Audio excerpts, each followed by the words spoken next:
शेख साहब, मैं क्या शेख शराकत साहब,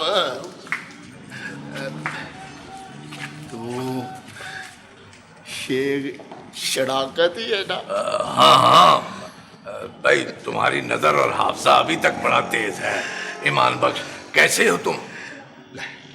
तेनों नहीं पछाड़ना ही रहा, ते होर तेनों पछाड़ना ही रहा।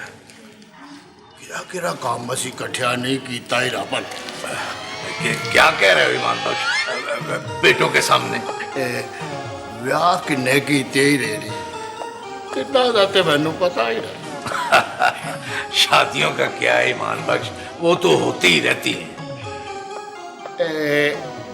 भी तेरा ही रहा। हाँ हाँ, ये बाला है, दुबई से आया है।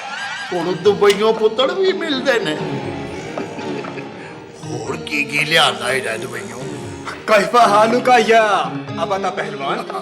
ठीक है रहा हुआ था वह पहलवान।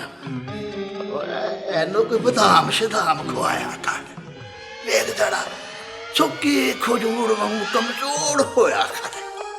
वही इमरान बख्शा पढ़ा क्या कर। अच्छा ईमान बख्श साहब, आपसे फिर मुलाकात होगी। मिलेंगे फिर आपसे। मिलेंगे। हाँ मिलेंगे। मिलता रहा यार।